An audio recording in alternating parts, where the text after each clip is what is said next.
Oh, god damn it! Quarantine the man. Quarantine him. All right, kick him out. Guys, please. That's not how this works. Get him out of here. It's not a techno-virus. We got to make sure he's not going to contaminate everybody. No. Anyway, what episodes are we going over today? Episodes 14, 15, and 16, correct? Yeah, 14, 15. Correct. Mundo. It is the fight of the century for now, I guess. Luffy it's like versus Zoro versus predominantly Clawhador showing up. 15 was predominantly Zoro doing his thing, and then 16 was predominantly just more Kuro stuff between Kuro and Luffy. Which one's Kuro again? He's Captain Kuro. Clawhador. Clawhador. Or Kuro. Sorry, I keep calling him Curry. No, you said Kuro. I'll take Curry. Oh. No, that's Curry. His name. Curry. Start calling him Steph Curry, baby. Yeah. No, stop that. He's a pretty tall guy. He can definitely play some basketball. Stop I'm just it. Why saying. you? Steph Curry's not tall, though. Oh, dude, he's afraid to break He's his fingers like he wants to. short-ass fucking point I guard. will say that Kuro's got actually a pretty cool design that I do kind of feel bad that they totally threw You mean away. his He Slenderman got some design? gigantic fuck-off hands. Dude, he's got gigantic fuck off hands. He's got that Slenderman figure. Yeah. I think it's pretty decent It's pretty size. slim. I mean, all things considered. Yeah, I mean, it's basic, but I mean, it's cool. He's slimmer than Luffy. If that's even At possible. certain angles, though. Slimmer than Usopp. All right, I'll take that one. Nah, he's slimmer than Usopp's nose, my It guy. depends. Yeah, what do you Slimmer count the than nose here? Usopp. If you count the nose here, then Usopp wins. Absolutely. That thing has a whole 40 degree symmetric thingy. All right, so we yeah. open up, and as soon as we get there, we're left off from the last episode when Clawhador shows up, known to everybody as Captain Kuro at this point, and he's pretty pissed, and he's wondering why the hell everyone's being held up by some kids, and he starts kind of taunting his own men a little bit, saying like, hey, we better get this shit done or I'm literally just going to fucking murder all of you. And then the two cats that were fighting Zoro and holding them off for a little bit, they're kind of getting a little pissed off at Kuro, and they got real bold, right? So they start, like, fuck all this shit, man. I ain't taking any of this nonsense from your ass. So they start they get off Zoro and they start running towards Kuro or whatever, and it's really just more of a means of demonstrating Kuro's battle prowess, whatever. So yeah, they try to take him out, and Kuro does his magic foot thing. He puts his little gloves on, and he's got tippy taps. I think it was called like tippy taps. Right? It's called quiet step. Pussyfoot. They call it pussyfoot in the dub. I don't know. Stealthfoot is in the sub. Yeah, Stealthfoot. I'm gonna call it pussyfoot because I think it's funnier. It is funnier. You're definitely right. No, I like tippy taps. So he does his little pussyfoot maneuver, and then he all of a sudden he's got his hands around his boys, and the boys are like, "Oh wait, shit! I think he fucked up a little bit." I think I'm gonna kill him too, man. I don't hear call me a pussy. That's what I'm saying. And then Nami gets a one-liner here that I was like, I don't know about all that. Fucking Nami goes like, holy shit, dude. He just like stopped them right dead in their tracks and they almost took out Zoro. And I was like, okay, Nami, let's not go over the top. He almost took down Zoro. All right. He was fending him off fine. He just couldn't do anything but block, but he was blocking fine. He was out here with his fucking second row mains. All right. I think in the sub, it specifically points out that he only had one sword. Yeah. They deliberately kept saying that. Like, he only has one sword. Because he has one sword, he can't really do anything with it. Yeah, no, I think they did that like in the last episode too, but I think they didn't have enough time to write a full line about it. Nami was just like, man, they almost took out Zoro and he stopped him right away. And I was like, okay, whatever. That's fucking BS, but fine. And then Kuro, after he, holds on to the goons, he's like, all right, so now that I've showed you my power, you got 5 minutes to clean up this shit before I get too mad. And Nami takes this opportunity while everyone's really distracted. She kicks over the swords to Zoro so that he can get back to all three swords. And pretty much just he does what he does best. He immediately Zoros the both of them while they're on their way over. And then as soon as he does, he goes right. He points his blade back to Kuro and he's like, I don't even need 5 minutes to take care of you. And then Kuro's like, I am unamused by your taunts. I will taunt you back by saying you now have 4 minutes left. The Battle of the Taunts. I have one thing to say about that one scene right there. This guy's better at time recognition than Frieza out here. Why do you say that? Because Frieza literally said, this planet's going to blow up in 5 minutes. It took more than 5 minutes. Right. Yeah, he's like, I'm going to give you 5 minutes before the planet blows up, and then fucking 17 episodes later.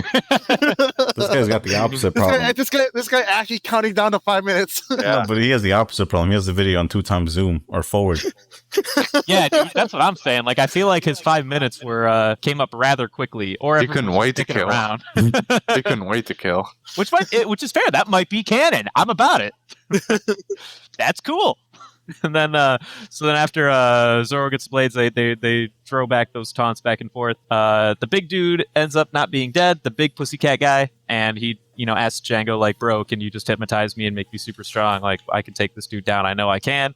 And then after he does, he comes off big and strong, and then Zoro's like, all right, I guess we're not done with this shit yet. And then Nami starts running over to Luffy to try to get his ass up, because he's still sleeping underneath the fucking mast of the ship or whatever after he tore that fucker off. They do a lot of cuts to sleeping Luffy in this episode up to this point. Yeah, they do. They just want to remind you, like, he's still over there. 5 or 6 cuts. That's because you forgot the title of the episode. The title of the episode, Luffy Back in Action. Yeah, so it's like, all right, we're waiting. But I don't know how to read. That's why I'm watching the anime, not reading it. Is he back? So we're waiting for the big reveal, right? But sure. Speaking of which, those titles get very spoilery, so heads up. Yeah, they do. Yeah, they fucking so do. Like, it'd be like, it's just like Dragon Ball. It's just, you gotta expect these things. Right, it'd be like Sanji's about to die, and then the next episode is Sanji dies. No, dude, there's a couple in there that are like really bad, but for the most part, it's more like kind of like it just tells you what the next major event is. What gets really annoying is that there are a couple of arcs where they name the title of the episode based off of like a major event that's supposed to happen in the episode, and it's like the focus, but it like literally happens in the last 30 seconds. Yep. And then like the next episode happens, and then they'll name like an important. That's the shit that bugs me. If they spoil me in like episode titles, that's not as bad, 'cause at least I get to watch it then. But when they spoil me on shit and I only get to see it for like 10 seconds, I'm like, fuck you, dude. I wanted to see that in my fucking episode, but I don't know, I guess I just see, Jordy, you want to call it Sanji that to make it more dramatic. The death of Sanji. The death of Sanji. And then no, but actually, I don't think they would though, because at least in the dub, they would be like Sanji dies on the battlefield or something like that, because for the most part, they are not ambiguous like fucking Naruto shit used to be. They just go right for the throat. I will say that. Yeah. It's a shonen trope. Yeah, it's shonen shit. But so Nami runs over to Luffy, and then Jango notices her as she's on her way over, and fucking Destructo discs that shit. He kept the boomerangs it. Dude, he fucking kept the boomerang. That shit curves. Yeah, man, like he's got some curve on that real stuff, power. man. Yeah, so he uses his little hypnotizing doohickey to throw at Nami, because. And they also comment like, oh, it's also his weapon. It's like, well, yeah, no shit. He just got done using it to cut you. Like Nami says that a little later or something like that. So, of course, it's his fucking weapon. You know what I'm thinking? Mm-hmm. I'm thinking Jango used to have an ultimate frisbee career. That's what's up. That's why he's especially what happens in the 16th in episode 16. Oh, God, it's all coming together. Anyway, yeah, Nami's about to get her head chopped off. Oh, yeah. So then the thing's flying towards her, and she's about to get her head chopped off. And then, just like fucking, because the fucking, I guess, narrative or whatever, she steps on Luffy's face, and then Luffy like trips her so that she gets out of the way of the incoming attack. And then Luffy just face tanks it because he can. Literally face tanks it. Face tanks it, and then he bites that blade off because he was like, well, that was fucking painful, whatever that shit was. And he looks down at Nami like, it's not nice to just fucking hurt people awake, you know? And then Nami's like, it wasn't me, you asshole. I'm just trying to get you awake. But so Luffy wakes up, and I also want to point out, I really have to mention that there were a couple of still shots of like Luffy when he was on his way up from like his nap or whatever. And if you freeze frame them, dude, they are really bad. Just like animated wise, like I thought I was watching like a fucking screen cap from the newest season of what's that shit that everyone made fun of? Not Dragon Ball Super. What's that show? The Seven Deadly Sins? You know, the dude on the hospital bed or whatever. It's like, this was it in season 1. This is it now. I was like, yikes, potato. Guys. Literally just a potato. I just wanted to make a note of it. I was pretty unimpressed with a couple of screenshots in there. Then as Luffy wakes up, then Kuro's like, oh, yeah, I see you are a rubber man. You have the devil fruit powers. And he's like, yeah. And then they're just like, No, that's when Luffy punches him because he's about to kill Usopp. oh, You right. skipped the Yeah, whole yeah. No, scene. you're right. I'm sorry. I could I have. skipped a bunch here. So before that happens, I'm sorry. So Luffy wakes up, and then we cut back to Kuro at the top of the hill, and Kaya is So actually on her way. the music stepped in. The y'all music seen that stepped music? in. Mhm. It was like the romance / dramatic music, and then she coming into the hills, and then it's just so dramatic out of nowhere, no reason. Well, I mean, because I guess the idea is you know that since she's around, that shit's about to go down. I guess. I mean, I don't really think that anything's really changed because she's around. But that music's only ever there when she's around. I know, right? I feel that, but she shows up, and before Kuro notices that it's Kaya, he thinks that he's being jumped on by some goon or something like that. So he does a massive swing behind him and damn near kills her. But thanks to our boy Usopp, Although I call it cheating because he didn't get cut one bit. Yeah, exactly. I didn't see a single. No, yeah, see I any have that blood. note too. It's absolute bullshit. that he didn't get cut up. See how long the Not a fucking blades single are? wound on his back. Yeah, no, for sure. They definitely should have cut him up a little bit. They make the cutting noise. They have the cutting effect. The like it's cutting through skin, but there's not a single touch on him. You The see, what fabric's happens, not even that, ripped. what happens is that his clothes is actually really, really resistant to cutting. The fuck you mean? He's wearing not even leather. It's like Plus cloth. three, the Don't doubt, slashing don't doubt damage. this farmer quality, Simi. Don't doubt it. I'm doubting it. I'm Don't super doubt it. And then, Usopp saves Kaya, and then Kaya and Usopp are sharing some shit on the ground. Usopp's like, "What are you doing here? You have to run. You need to leave." And then she's like, "I can't do that. Not while you guys are out here fighting for me."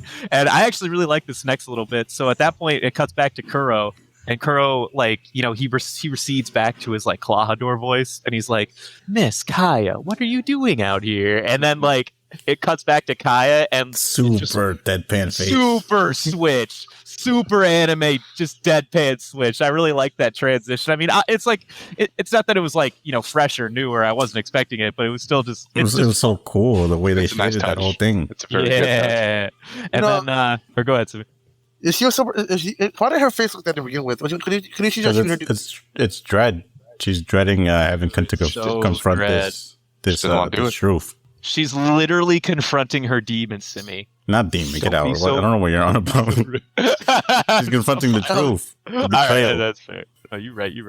Better way to put it. And Clawhador tries to sway her back. It was it was Yeah. it was a joke. So after Twice. Clawhador goes ahead and does that, Kaya and him are doing shit back and forth. She's like, I will give you, my fucking treasure. We can stop this now. And then that's when Clawhador says, it's not enough just to have all your fucking treasure.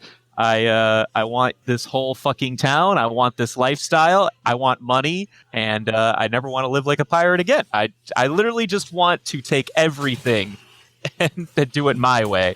And then when Kaya realizes that shit's just not going to go down easy, she takes out a pistol and points it at Kuro or whatever. And then he's still in Clawhador mode right now, and he starts he lays down the dream sequence. He's putting Wait. down the sweet talk. Was the dub that wordy? What do you mean wordy? Because all he said for the sub was oh yeah, I want this tranquility of lifestyle. Well, yeah, but I mean, he goes on for a couple minutes about it. It's not like Yeah, he says says all this that and stuff. goes to kill him. He says he There's a wants whole the backstory thing. peace of mind. Yeah. Yeah, he wants the peace of mind of the village and and all the money or whatever. And then when Kaya pulls out the gun, she's saying, I'm gonna take you out or whatever. And then Clawhador's like, oh man, don't you remember all the time we had together? Really laying it on thick, fucking doing all this shit. And then while he's talking, he's getting a little closer. I think Usopp was trying to tell her to run or pull the trigger or something. But she wasn't doing anything. And as soon as he gets up to her, she gets her hand around the pistol. And that's when he turns back into Kuro mode, steals the pistol, and then just fucking Okay. Rips it a new one. Yeah, but Yeah. he basically lets go at that point. Yeah, she pretty much let go. Like she was enthralled. She was like, maybe all this shit is just in my imagination still. She didn't get it. And then that's when Claudor goes up on Usopp and starts taunting Usopp for a little bit because Usopp was probably saying something to Kai or whatever. And then Luffy comes in with the stretchy arms and punches his bitch ass in the face. And then he says specifically, like, oh, I think I owe you an attack for punching me in the face, right? You hit me as hard as you can. And then after he grabs Usopp and gets fucking knocked by Luffy, Luffy's like, well, if you hate getting punched in the face, you're gonna hate me, man. I feel like he goes, I'm gonna give you 100 punches. I feel like if you got punched like that, I feel like you still cut his head off. Yeah. His hands are on his face. I feel like if you got punched backwards, they just cut the guy. You guys are forgetting the real moment here. You remember a couple there? Go on. I want to see if it's the same thing. You're forgetting the moment where the kids come up and start beating on the man's face. Well, that's right. No, I thought that was the start of the next one. That's the beginning of the next one. No, there's a... I was getting ready for that. They pour like shovels and pans and shit. Yeah, that's the beginning of the next episode. No, what I was going to say, I don't remember I can't remember anymore if it's before or after Luffy punches him in the face, but there's this really cool, like, scrolling animation they do where they start at the top of the hill with Clawhador and then they zoom the camera down the hill towards all the combatants and it ends at Luffy at the end there. That was I don't remember if that's before or after Kaya shows up, but I just wanted to make sure that gets in there. I thought it was a really cool shot. No, that was a pretty cool shot. I think that was because there was some stuff I glossed over, like when the timer was counting down to 0, they were all just kind of standing up, like all the combatants were coming out of their comas and shit. Yeah, it doesn't matter. And then they're standing down. I think just before Kuro got to 0, Kaya showed up, or he like got to 0 and then Kaya showed up. But as he was counting down, he was still counting down at the top of the hill with his shit when all the combatants were coming up or whatever. I think that's what I think at that point he was like at 1 minute at that point. Yeah, I think that's when they do it. 15. So episode 15, the Cabbage Patch Kids. The Cabbage Patch Kids again, together again. My seasoning goons. The seasoned goons. They come out of nowhere and they do the finishing blow on Kuro and they become king of the pirates. All right, but what if though? What if that was the end though? What if they just bashed his brain? That was it. Those are some smart kids. If they were stronger, that would have been a guaranteed victory right there. Yeah. Oh no, it definitely should have. Right there. Definitely should have fucked him up a little bit or whatever. Say what? He's gonna Walter White them. Just look and shit. God damn it, dude! Say my name. say our names. Cabbage Patch. Onion. No, it would be the other one. What's the one who doesn't have eyes? Is his name? Was that Radish or something? That's Carrot. That's Carrot. Yeah. Definitely Carrot. Yeah, it would be Carrot who picked up the gun for sure. Yeah, definitely Onion is Jesse because just something about his facial structure screams Jesse. Oh, you're definitely right. But all right. So anyway, Cabbage Patch Kids show up. So Kuro got knocked his ass on the ground. He's pissed off. He was like, I was not expecting the punch. And the Cabbage Patch Kids show up and they just smack him in the face with whatever gardening tools they could find or whatever. And then as soon as they do, they get off. They get off and they're like, this time we'll let you off with a warning. Don't ever pull any of this shit again. It's like the SpongeBob meme of Patrick and SpongeBob standing in front of the burning city. It's like, we did it, Pat. We saved the city. We did it. We saved everybody. Yeah. And then so Kuro comes back. Obviously, he's glaring like a motherfucker. He kicks the shit out of Usopp. And then there's like a little bit of like dialogue thrown back and forth here and there, but mostly we cut back to Zoro versus the big cat. And Zoro versus the big cat doesn't last very long. He just does another Zoroing. I'm starting to hate how right he was. But the way he sees the sword. He's just throwing around the guy. The sheathing of the swords is what makes this scene. The sheathing of the swords was because they fake you out. He does the normal like hand flip and so the swords are going backwards, but then he throws them. Actually, I think that happens. Where does that happen at? Well, yeah, it happens right around here. Or like Zoro's the cat again. Luffy walks up on Kuro, and then I wrote unnecessary badass sheathing. It was badass, like don't get me wrong, but I'm sitting here like Zoro, was all that really necessary? Never does it again. Never. He never does it. Well, I think he does like Not that cool. Times. he does a Not that couple where I cool. think he's like holding the sheath in his mouth or something. Maybe He doesn't do it that cool though. I mean, he does pretty cool. Oh, we'll And see. then, We'll see. Maybe I don't remember. And then Jango goes after Kaya because Kuro told him to. And as soon as that happens, then Zoro finishes off the big cat, and then Usopp and Zoro are facing down Kuro, and they're just saying, "Hey, Usopp, you go after Kaya. Like, we'll handle this asshole." And Usopp's like, "Oh, great, thanks, guys." And he tries to get up, and he does manage to stand.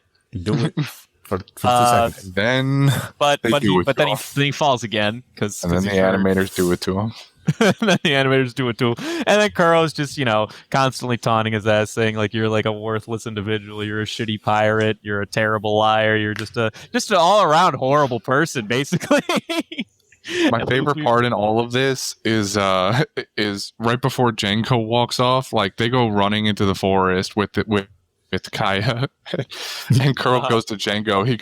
He goes, "Go after them, idiot!" And Jango snaps out of the stupor and goes, "Oh shit, I blanked out." That's the exact line the sub gives. Okay, I might have been writing a note during that. I know. I think I remember when that happened because it happened like right before Usopp tries to stand or whatever. Because he's like, Usopp gives his thing. Yeah. I think I was He gives the writing whole shit thing, down. and Kuro like turns to Jango and goes, "What are you doing?" And Jango's like, "Oh shit, I blanked out." And it's like it's the best line in this entire episode, just because it acknowledges the stupidity. Sorry, boss. I blanked out because of the shonen protagonist speeches. The main character had to give a speech. I needed a reason to not be doing things. Actually, though. It was so good. It was so good. Usopp was in the middle of his thing, so he had to let him finish before he could go do anything. He's like mid stride too. He's not even standing still. He's like 1 foot forward, 1 foot back, like in the middle of walking, and he's just stopped. God damn it, dude! So good. Usopp fails at getting up, and then everyone's fucking laughing at Usopp, and Luffy don't like that. So after everyone's like laughing at Usopp for talking about wanting to protect the village and wanting to be a great person or whatever, Luffy picks up a boulder and he fucking yeets that shit over to the guys, and everyone's like, "Oh shit, dude!" And Luffy's like, "What's so fucking funny, kids?" So they shut up real fucking quick on that one. It's always nice when you have the brawn behind you, I guess, or whatever. Then they casually. So after that, then Luffy just tells Zoro, "Hey," or Zoro asks. I think Zoro asks. Zoro says, "Hey, I'm gonna take Usopp and we'll go find Kaya." Oh, he said. I think in the sub he picks up Usopp, says, "We're gonna go after them. Is that a problem?" And Luffy goes, "Nope, all you, bud." Yeah, that's how they did it in the dub too. That's how I remembered it. So he picks up Usopp. He's like, "All right, well, we'll just go after Kaya together." Is that cool, walk boss? up to Kuro. And boss is like, "Cool." And then they just stroll up to his ass. Like they don't give a fuck. They're just like, "All right, we're going out here." And then Kuro, he stops him for a sec, and he's like, "Where the hell is a strong word. He just going?" And say what? He just stood there. He told him, he's like, "Who allowed you to do this? Who allowed you to go smoke?" And then Setting up the perfect line.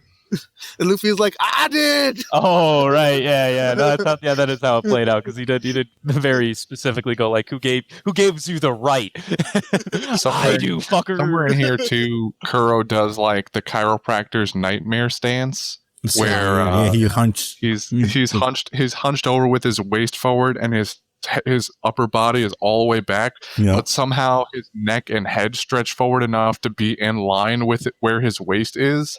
So it's like the JoJo pose, but he's also got Luffy's neck stretchy. It's so odd. Is that the same stance that happens in the next episode when he does his thingy or whatever? I don't think it is. No, that's not it. That was more like here. I took another screenshot. All right, let me see. Okay. Yeah. It's revolting. He's literally like Voldo from Soul Calibur or some shit like that. It's so strange. Yeah, that's interesting. I might be reading too much into it, but I'm just thinking. Popping, my guy. He's popping. Yeah, that they were just trying to say how creepy he was. Like, oh no, yeah. Out of out of his whack he is. They did a great job. They did a fantastic job. Wonderful. Then Kuro and Luffy are going at it for a hot sec, and so they're fighting. And I couldn't help but think. So Kuro's like whole bit is that he's like really fast and randomly can kind of like blip out to the naked eye and then just kind of reappear, then cut you up or whatever. So Luffy's trying to like punch around, try to find him or whatever. Does like a pistol at him. And leaves his arm out, and then Kuro like teleports on top of him, and I'm just like, all right, my dude, I get that you have this like horrible compassion towards your monologuing, but that would be a really good time to just cut this kid's arm off. Like, what are you doing over here? You decided to stop yourself on top of his arm just to make a point when you clearly see he's got a little bit of strength. At the very least, you can monologue after you like take his arm off or some shit like that. That was your moment. You fucked up. That was Don't it. worry, dude. It's part of the plan. Yeah, right. It's Everything's part of the plan. The master fucking plan. The world's best pirate tactician or whatever the fuck. I don't think they ever said he was the best, but he is like a well-known tactician. It's like, what the fuck? Such a tactician. I don't know. I ain't gonna worry about it for too long. So then after, they continue to fight for a little bit, and then we start going into the Kuro backstory, right? So we find Kuro in his lone little sequence back 3 years ago when he was still the captain of a ship, talking with Jango, and a pretty cool scene actually. I kind of like how dark it was in the background. They chose to leave it as like super dimly lit and with as little details as possible to really make it super creepy and stuff. Mm-hmm. It's definitely like a cheap style of animation, but it's pretty cool. And we start seeing, what happened to make Kuro want to go through with his plan. He was like, you know what, I'm just sick and tired. There was like the third time that week or something like that. They were getting bombarded by the Marines and shit. And he's like, you know what, I'm just done with all this. So he leaves the ship. He tells his men, hey, just give me a small boat. I want to go out to I'm just going to be going into the water for a quick sec. And I actually forgot how this part played out at first, because at first I thought he was just dipping. I forgot that he goes to the Marine ship, does his thing, fucking murders everybody except for one goon. And then Jango, before the crew follows Kuro onto the ship where he murdered all the fucking Marines, he has a line in there where he was like, he points to one of the crew members. He's like, "Hey, you son, I'm sorry to say you're going to die after this," or something like that. Yeah, like, he points at some guy and goes, "Yeah, sorry, we gotta leave. Sorry, you gotta leave like this," because Jango apparently understands the plan out of nowhere. He just understands like what Kuro's going on about. So he looks to like that one rogue goon and he's like, "Hey, sorry, bro, this is who happens to look a little bit like Kuro. He's got slick back hair also. No, he had back hair too. He had the slick back hair. Nah, dude, he's just Kuro if they gave Kuro the Kobe treatment. If he was fatter. Yeah. But so they get back onto the boat. Kuro leaves one poor schmuck alive and says that, yeah, you'll do nicely. You're gonna tell everyone that you caught Captain Kuro. Today's your lucky fucking day. You notice who that guy was? No. It's the second episode. That's Captain Morgan, my guy. No. Yeah, dude. He broke his jaw. That's why Captain Morgan has a jaw. Holy shit! No way! You didn't notice that? Oh, that's good. I think you're actually right. That's how he's good. Oh fuck! That actually requires. That requires. He didn't do jack shit. Holy shit! Can you peep this? We gotta look. I'm gonna Google this right now. Well, okay, hold on. on. Continue with the recap because we can't just. This is a podcast. I might be wrong. It's very too much like him. He broke his jaw. It's been so long since I've gotten a new little bit of One Piece. Holy shit, that's so good. All right, no, that's fucking sweet. I did not realize that, but it makes perfect sense because so he steps on his face, he breaks his fucking jaw, and talks about it, mentions it. So, oh my god, that's fucking perfect. Damn. Dude. And then, we after that point, then he tells Jango like, hey, we're gonna hypnotize our boy here to be me, and then they hypnotize the other Marine guy into thinking that he caught the real Captain Kuro. They have a really good scene here where they walk aboard the ship and everybody's dead, and then it just like the camera just like slides over to Kuro just sitting there, and it's like really dark. And I noticed that for this particular sequence, I feel like they put a lot of effort into it. It's him. It's not to say that they didn't put a lot of effort into like, Captain Morgan. There was like a lot of effort into that. This is what made him so bold, huh? Yep. It's absolutely Captain Morgan. How do I check? Morgan led a here. I'll send you the wiki. You're telling me that Morgan is a victim all this time? Yeah, dude. Yeah, all this time. I mean, we all knew that Morgan was a bitch, but No, I said a victim. it's the first entry in his history paragraph. Past, Morgan led a largely unremarkable life in the Marines until the fateful night his crew attacked the Black Cat pirates, incurring the wrath of infamous Captain Kuro with human speed. Blah blah blah. He massacres his crewmates, so on and so forth. Yeah, but I thought you guys knew, dude. No. I had no idea. If anyone here was going to know, it would have been this one. But apparently, yeah, I was fucking out of it. I dropped the ball. On that one, this is what you get when you go through each episode one by one. Damn, this is why I watch it 6 times. I all right, because I find shit like this once in a while, but it's been a bit. That's good shit. Damn, dude, Oro with a 2020 Hold on, IQ play. you can't even compare pictures. You can compare pictures how he looks like before and after. But anyway, besides pictures, All right, this yeah. is a So podcast. I'm looking for. We got. Hold on, this is a we're on the podcast, not boat. pictures. We're finishing. We're sorry, I forgot. I think this is actually episode 16 territory now. I think they finished the rest of the backstory in the beginning of 16, don't they? No, I think they pop out because at the very end of 15 was when he broke the blade hands or whatever. Because after so it finishes the sequence, and then after they get out of the sequence, Luffy's just like, you know what? Like I got like nothing for you, dude. Like you just kind of sound like a little punk bitch to me. Mm-hmm. So he picks up a rock as Kuro's trying to attack him, and Kuro stabs the rock with his hands or whatever. It gets caught, and Luffy just kind of snaps it. And Luffy just kind of, I mean, he hits Kuro with the biggest facts of all time. He's like, you don't want any infamy? You don't want to be known for shit? Well, then why don't you just not be a pirate? It's all on you, my guy. You chose this life. So Your ambition's too weak. Yeah, your Get ambition out of my is too face. fucking weak. That's right. Absolutely. And that's the end of 50. Luffy really wants this dude, Mm-hmm. Yeah, he does. Spread boy. but Yes, then he hits him with that 1-2 combo, and Luffy don't see it coming. God damn it. I can't believe it. I'm looking at this. It's so it's like right in front of you too. Like it's so obvious. That's so good. So Cabbage Patch Kids running in the woods at the start of episode 16. Yeah. And then I have a note here. I was like, so Zoro was asking Usopp like where to go, and Usopp's doing his, you got to go east again or something. And I was like, is this Zoro's first I don't know how to tell directions bit, or have we started? I feel like Survey that was a while says.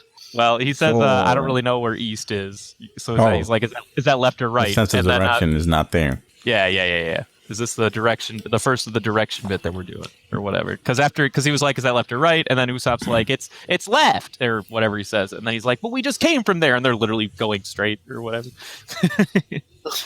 But so we cut back to Kaya and the kids in the forest, and they're getting chased by Jango, who's fucking lumberjack extraordinaire, mind you, cutting down everything. They really underplayed those boomerangs. That's what I'm saying. Like You just changed a career, my guy, like into like a lumberjack. For real. he does change Actually, careers, though. to be fair, but not to lumberjack. But so as Kaya and the Cabbage Patch Kids are chilling out and doing their thing, just they're trying to hide from Jango while he's fucking destroying shit. And Kaya tries to convince the kids to run away. Then the kids they do their little thing where they were like, oh man, Usopp always says that whenever you're facing a foe you can't beat, you gotta run, right? And then they're like, Usopp's a goddamn liar. but he's also a fucking liar. Let's kill him, boys. Let's take him down, go boys. So they come up with like a little plan. We cut back to Kuro and Luffy. I would have so Luffy's like, looking over Kuro at this point, like, pretty fucking proud of what he just accomplished, I guess. And I'm sitting here like, Luffy, you still have that rock, and he's like not moving. You have a perfect opportunity to like destroy, I don't know, at least the rest of his other blades or something. Why is everyone giving everyone a chance to monologue, damn it? Why? They gave him a Because of chance. the shortest rope. Yeah, they gave Equal Usopp a chance to opportunity first speak. monologue. I feel like they're okay. It's equal speech opportunity out here, right? Equal opportunity monologue. Come on, man. They gave Usopp 80 minutes. Now this man gets 80 minutes, all right? You can't rush this. You're telling me you're gonna take away his monologue trope, my guy? You gonna take away his monologue tropes? I guess I will say I can't wait for some of the later arcs when they give you backstory on villains and other prominent characters, like as the story progresses, instead of trying to cram it all inside the fight scenes and stuff like that. So the fight scenes feel like they take fucking forever. So Pacing also gets a lot better. Yeah, the pacing gets a lot better for like that. Like, I'm not saying I'm not about listening to backstory, but like we're literally watching a fight play out. He stops and goes. Like everyone's like stopping. I'm like, come on, dude, what the hell? But anyway, sorry. I'm just saying he could have crushed the other blades. So anyway, so Kuro is, he gets back up and he's getting kind of pissed off, and somebody in the crew like says something that like sets him off or something like that, and he's just like, nah, dude, you don't understand. I'm literally gonna kill all of you. I am so pissed off. I was never gonna leave any of you alive. They called him by a really stupid name. Oh, they were right. They were like, oh yeah, you can't call him Captain Kuro anymore. He doesn't like that name. Call him Kuro. Like that change. What's his name again? Kuro what? Kuro. What's this Kuro say? Captain Kuro. Yeah, Captain Kuro. They go, I think they go Kura something in the dub or something. They literally just say Kuro or Claw something. Yeah, go Claw something or something like that. So I thought it was a little jarring. I was actually curious about what the Japanese translation was supposed to be. They go like Kuraha, Kuroha. We'll call him Kura. Effectively changing one letter, changing the O to an A. Good on him. So yeah, then he gets up and he's like, I am so furious right now, and you don't even understand. I am literally going to kill all of you. All of you are nothing to me. Even Jango. And even Jango is nothing to me. That's when it crossed the line. Yeah, right? Oh, now we like Jango. Not bad, man. I liked Jango last week. Hello? Jango won last week. Jango was our man of the week last week. Last week, I just MVP. Yeah, you thanks. All right, fine, MVP. So and then Luffy's on the sidelines right now. He's hearing what he's saying. He's not really about this whole pawns or your crewmates are your pawns sort of speak or speech or angle, because Luffy is obviously a person who values his friends and his allies more like family ish, whatever. And I remember that when Luffy heard him talk, he bites back with something that Kuro was like, all right, this is where you crossed the line. He was like, no matter how good of a man you are, you'll never be as good as Usopp. And then Kuro's like, fucking what Mans? Boy, whose fucking mans is this? So yeah, that's what he got set off. So that's what made him start doing his well, okay, you know man what? Too. This level of Usopp isn't worth. I don't know where Luffy's getting all this hype from. Right. Yeah, and then Kuro hits back, and he's got a lot of fair points. I even wrote down that he's like, no, like pirates are like fucking ruthless. Like we live this life. They know what they're signing up for. We live to be, methodical assholes and take everyone down. That's what a pirate is. And I really like these moments that they put in, because it's only there to like give the audience like, okay, well, yeah, we all recognize what pirates are in normal history, and this is a show about pirates, but they're also the bad heroes. Guys. It's yeah, pirates are the bad guys even in this world, and we are rooting for pirates, and they always want to keep that in like your mindset of just because we're rooting for pirates, there are still fucking assholes out there. There are still pirates the way that we understand them. So that after he gets done talking about it, he's like, you know what, I'm gonna start doing this wibble wobble. All right, you ain't even gonna know. All right. So he does. I believe he calls it the out of the back attack. I think in the dub. I don't know what he calls it in the sub. Shikushi. Shikushi. Yeah, they don't. It's Shikushi. So some Japanese shit. All right. Yeah, it probably translates. It means. I think I looked all this up. It means like cat scoop or something. It's like a sky. Yeah, super. You're forgetting what his pirate crew is called. It's supposed to be like a pun in Japanese. Yeah. I'm actually usually really good with some of these puns, but unfortunately, like a lot of the early stuff, there's like a way I get a lot of that information that I don't have access to for anything like free Grand Line. So I don't know what it means. I'm looking forward when we get after Grand Line or after we get done with these blue stuff, because I have a lot of like tidbits for shit like that. Shrink Earth method, the literal definition. Weird. So he calls it out of the back attack, and I was like, all right, referring to the technique. Call whatever you damn well please, I guess. Reduces the spatial distance between enemies. Gotcha. Mm-hmm. So he's doing his wibble wobble, and then he turns invisible, and then all his purple smoke goes everywhere.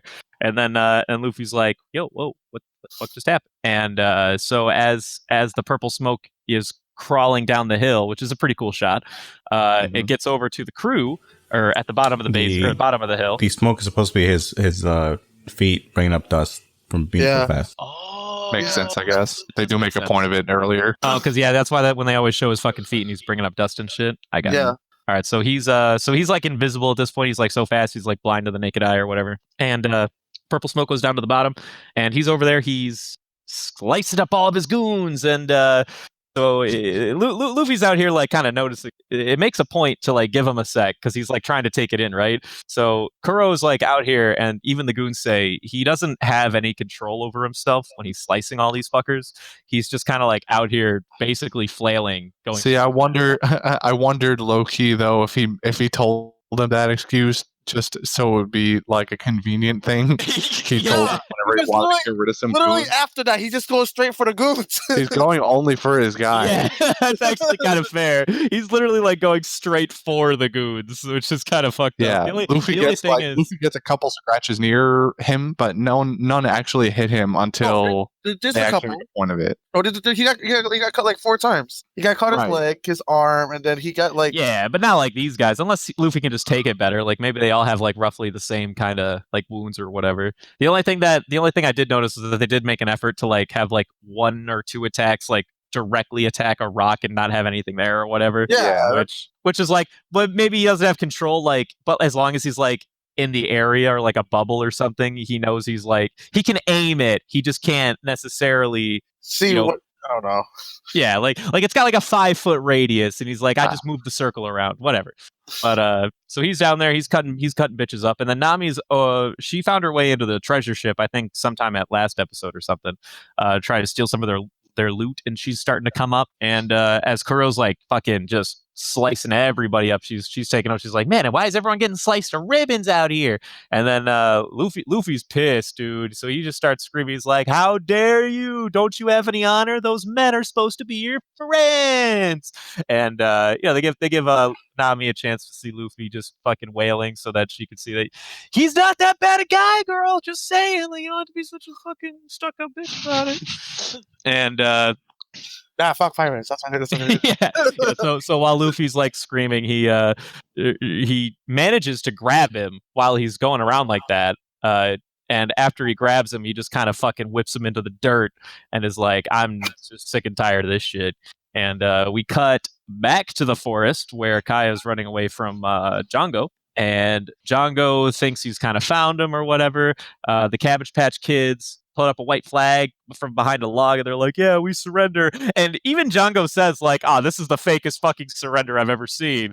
And, well, you said it, but you still fell for it because you get jumped, you get hit in the nuts, and you get peppered into the face. So, yeah, the Cabbage Patch Kids come out on top yet again. He gets a gigantic stump dropped on just his toe. Just his fucking the whole thing falls, and it looks like the shadow is gonna fall on top of Jango, and then it falls past him, and you're like, oh, it missed. And then he starts grabbing wildly at his toe. That's just a funny dumb bit. I know, I love that dumb shit. And then he gets peppered. And then he gets That's that guy's strongest attack, man. Pepper attack. Yeah. Pepper attack. Did Pepper, was he the one that fucking threw pepper on him too? Yeah. Oh, god damn it, that's fucking good. He masked his face so that he won't inhale the pepper. He just started fucking dumping fucking pepper on his face. Mm-hmm. Fucking asshole. But obviously Jango's unimpressed, and he catches the kids or whatever. He catches Onion specifically, I think, and just yeets that fucker. Yeah, he does. And then he just kind of like kicks, or like the other two go over and help him out or whatever. And then he's like, "All right, Kaya, I know you're probably within earshot. Come out right now, and I'll maybe not kill these kids." And so of course Kaya comes out from behind a tree or whatever.